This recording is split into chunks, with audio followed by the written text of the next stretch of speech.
Welcome to my channel. Kung gusto niyo po ang ganito mga kwento, please like and subscribe and huwag pong kalimutang pindutin ang notification bell para lagi po kayong updated sa aming mga videos. Sa tahimik na bayan ng Kerala sa India, may isang kwento na puno ng lihim at kasakiman. Isang babaeng nagngangalang Thomas na kilala sa kanyang masarap na luto lalo na ang kanyang biryani, ang naging sentro ng isang madilim na balangkas. Noong 2002, nagpakasal siya sa isang mayamang lalaki na may malawak na mga sakahan at ari-arian. Ngunit sa likod ng mga ngiti at masayang kasal, may nakatagong plano si Thomas. Isang plano na magdadala sa kanya sa isang madilim na landas ng pagpatay. Mula sa simula ng kanilang pagsasama, nag-alab ang kanyang pagnanasa na wakasan ang buhay ng kanyang asawa. Ngunit hindi ito naging madali at umabot ang kanyang pagpatay sa lahat ng 16 na taon. At sa paglipas ng panahon, unti-unti niyang pinatay ang mga miyembro ng pamilya ng kanyang asawa. Isa-isa sa paraang hindi kailanman nahahalata ng sino man. Ang kanyang mga biktima ay namatay sa dahilan na tila natural.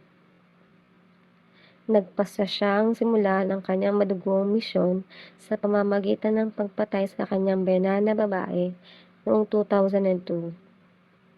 Sa isang malupit na hakbang, nilagyan niya ng lason ang pagkain nito. Namatay ang matanda, na nagdulot ng kalungkutan sa pamilya at nagbigay daan sa kanyang mas malalim na plano. Makalipas ang 3 taon, nilason niya naman ang kanyang biyenang lalaki. Wala pa rin naghinala at inakala na namatay lamang ito sa natural na dahilan. Nagpatuloy si Thomas sa kanyang gawain at noong 2008, nilason niya ang kanyang asawa, isang lalaking mabait at minamahal ng marami sa kanilang komunidad. Ang kanyang pagkamatay ay tila isang malupit na kapalaran. At si Thomas ay nagpatuloy sa kanyang buhay na parang walang nangyari. Sa paglipas ng panahon, patuloy pa din si Thomas sa kanyang madilim na landas. Pinapatay ang mga miyembro ng pamilya ng kanyang asawa ng dahan-dahan upang hindi siya paghinalaan. Sa bawat paglipas ng taon, unti-unti niyang naubos ang mga ito. Hanggang sa wala nang natira. Sa kanyang mga kamay, nakuha niya halos lahat ng mana at ari-arian na nagbigay sa kanya ng kapangyarihan at yaman. Ngunit ang tiyuhin ng kanyang asawa ay nagkaroon ng pagdududa sa mga pangyayari sa pagkamatay ng kanyang pamangkin. Sa kanyang pag-aalala, humiling siya ng autopsy upang malaman ang tunay na dahilan ng pagkamatay. Sa takot na mabunyag ang kanyang lihim, inimbitahan siya ni Thomas sa isang masayang hapunan. Sa hapunang iyon, pinakain siya ng biryaning may lason. At hindi nagtagal, pumanaw din ang tiyuhin. Hindi nagtagal, pinatay din ni Thomas ang asawa ng tiyuhin, pati na rin ang asawa ng pinsan ng kanyang yumaong asawa. Ang lahat ng lumalapit sa mana ay kanyang iniimbitahan sa mga hapunan. Na tila isang masayang okasyon, ngunit sa likod ng ngiti at kasiyahan ay ang kanyang madilim na layunin.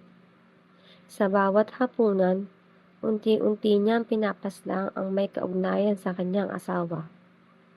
Inaayos ang kanyang daan patungo sa kayamanan habang ang mga inosenteng tao ay nagiging biktima ng kanyang kasakiman.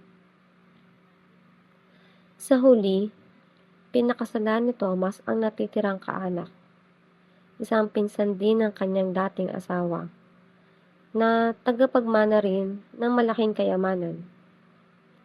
Sa likod ng kanyang ngiti at magandang asal, may lihim na layunin si Thomas. Ang makuha ang lahat ng mana sa pamamagitan ng kasal. Ngunit hindi nagtagal, nagsimulang maghinala ang bagong asawa. Napansin niyang sa bawat pagpanaw ng mga kamag-anak, palaging naroon si Thomas, at tila may kakaibang koneksyon ang mga ito sa kanilang mga pagkamatay. At sa kanyang pag-iimbestiga, natuklasan niyang may mga palatandaan ng pagkalason. Isang araw, sa kanyang pagmamasid, nahuli niya si Thomas na may inilalagay sa pagkain. Siya ay natakot at nabigla. Agad siyang nagtungo sa pulisya, dala ang mga ebidensya at ang kanyang mga hinala. Nakipagtulungan siya sa mga otoridad at nagpanggap na kakain ng pagkain na inihain ni Thomas. Ngunit, pinilit niyang kumain din siya mula sa parehong plato. Tumanggi ito ng ilang ulit na nagbigay diin sa kanyang mga hinala na may hindi tama sa sitwasyon. Habang patuloy ang kanilang usapan, lalo pang lumakas ang kanyang pagdududa sa mga kilos ni Thomas. Sa huli, nagkaroon ng pagsalakay ang pulisya at inaresto si Thomas habang siya ay nasa gitna ng kanyang krimen. Sa mga pagsisiyasat, nabunyag ang sunod-sunod na pagpatay na kanyang ginawa, na nagdulot ng takot at pagkabigla sa buong komunidad. Ang kanyang masalimuot na plano ay nagtagumpay sa simula. Ngunit sa huli, nabunyag din ang kanyang mga lihim na krimen. Madaming inosenteng buhay ang nawala dahil na sa kanyang kasakiman sa yaman. Dito na po nagtatapos ang aking kwento. Kung nagustuhan niyo po ito, please like, share, and subscribe na rin po sa aking channel. Maraming salamat po.